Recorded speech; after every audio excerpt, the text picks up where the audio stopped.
Hey, Brad and JJ. I am 18 years old, and I just graduated college and actually just paid off my college. Started working a full-time job at a diesel mechanic after going to college and getting my associate's degree. And I'm actually looking to buy a house within the next year to 2 years. I was wondering if I should take some of my money out of my Robinhood account or my M1 Finance account that I have set up in like the S&P 500 and other ETFs, or if I should leave it in there until I'm ready to pull it out, or if I should hold that in a secure savings account.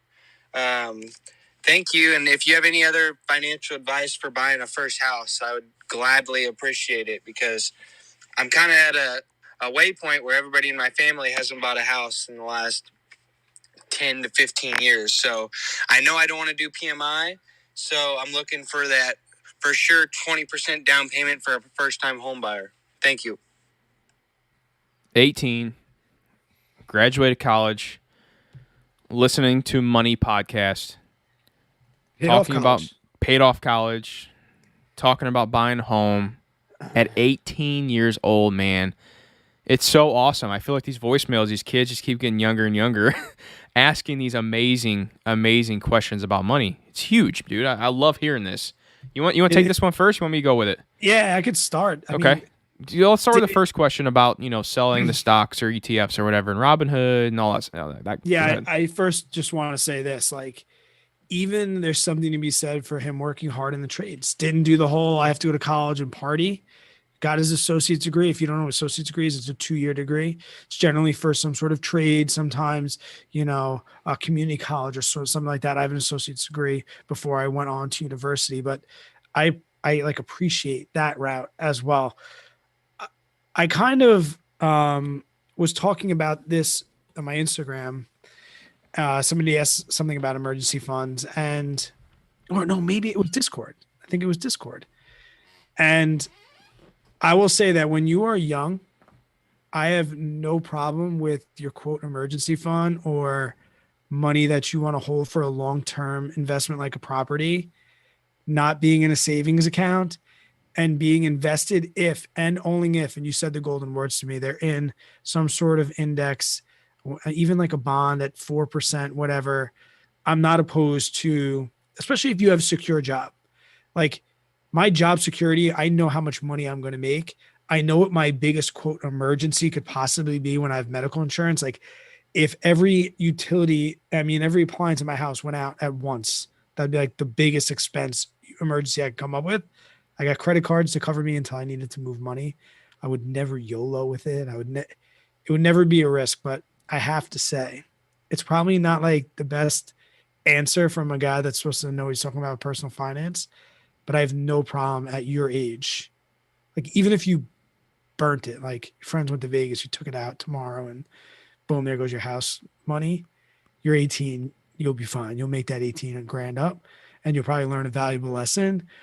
So yeah, I'm sorry if that offends or that's like making people shake their heads, but I say keep it in, man. If it's in an index.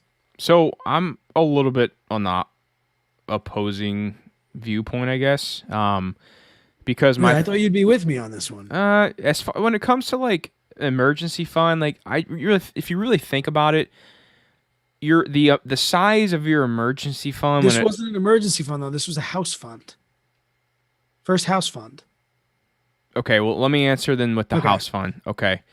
So with the house fund. Yeah, I was speaking in terms of. Like, I got it. When I say like emergency fund, I mean like major. That's like I'm sorry, I should have been more clear. Yeah, because you were saying appliances and stuff and all that. That's like many major expenses that I might have coming up. So like if I wasn't married, my planning for my wedding would probably be part of my emergency fund. Like I think of emergency fund as like cash on hand. So let me make the point I was going to make. Rainy day fund, maybe. Let me make the point I was going to make real quick because I think it's a good one. Is when it comes to like saving your emergency fund in like a fund or an index fund or something like that, I just say keep the cash on a savings account because when it comes to it over your lifetime, the size of your emergency fund really is at such a small amount to where like it's not even worth the hassle to get so worked up about where the money sits. I mean, we're talking probably for most people, $15,000 to $20,000 is what roughly your emergency fund's going to be. Maybe a little less, maybe a little higher, depending on your expenses. That's roughly going to cover everyone for 3 to 6 months. So if you just keep that in your savings account, that's really, you're not missing out on much. Like, yeah, you're missing out on a little bit, but now when it comes to saving for a house, I personally think that most savings, if you think you're going to be in a house within the next year or two, I wouldn't have it in the market. I wouldn't, because think about the times we're living in right now. We got inflation rising rapidly. The Fed any day is going to come out and say, hey, we're raising rates, which is going to send the markets down. And if now you got, let's say he's got, 30 grand sitting in an index fund, and then Mr. Powell comes out and says, hey, I'm raising rates, market drops by 20%. Well, he just lost 20% of his 30 grand. Now he may not be able to buy that house that he was thinking about buying in that price range. So I'm still thinking if I'm about a year or two out, I'm probably keeping that cash out if it's for a home. You make a great point, and you are absolutely right. And I think this has actually come up on the podcast before when somebody asked about this. And I think we did agree upon like a timeline. Like if you're within 3 years, you should probably pull it out. I think that's what we said. And now that you say that again, that I'm with you 100%. Well, like if this is a house in the next year, I Yeah. agree. We can have a 20% drop, and 20% might get you out of the house you want. So I think we said like if you're like 6 or 7 years out, Yeah. then throw it in for a few years. But I'm going to retract stricken everything I said previously, the record. And I will also agree with you too. Just jumping on your bandwagon here is that I also agree with you that $20,000 isn't a lot of money, like in the scheme of like long term. So if it was in the bank, I'm not saying like in the bank is bad. I'm just saying that like either one for me, like doesn't matter. Yeah. What your self-control is, but yeah, you're right. I would say if it's going to be kind of soon. Well, it's funny that he asked this because my brother and I just had this conversation this past weekend at the lake. Him and his wife are saving up, and they were hoping to be in a house already, but as we all know, the market's crazy right now, and so they're just still piling up cash, and they may be able to have a pretty nice down payment by it's all said and done when they actually get into a house. But he asked me, he's like, JJ, what do you think, man? Like, I'm sitting on all this cash. Do I need to put some in the market? Do I need to do this? And I asked him, I was like, well, what do you want to do, man? Like, would you rather like take half the cash as a down payment and use the other half to invest? And he's kind of like me, man. Like he wants to get that house debt gone. Like Josh is a pretty simple dude. You guys, there's an episode, I forget where it's at, what episode number, but we interviewed him. Like he's a pretty conservative, by the book dude. So I know he would want to get that mortgage paid off. So, and knowing my brother, this is how I knew how to answer it. And I told him, I was like, no, dude, just leave it in the account. Don't worry about missing on growth because the market may drop. It may go up, but who cares? Because your cash is in the bank in case you do find that dream home next month, 2 months down the road, or maybe even a year or two. So that's the first thing. Next thing we need to ask is if he was talking about, I guess this kind of goes hand in hand, like selling stocks to buy a home.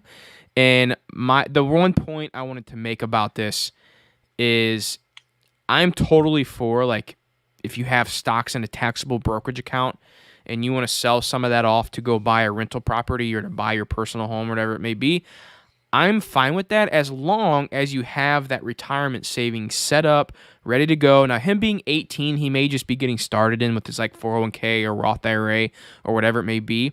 I would tell Trevor, I think his name was Trevor, to set up his Roth IRA and try to get that, maxed out as quick as possible.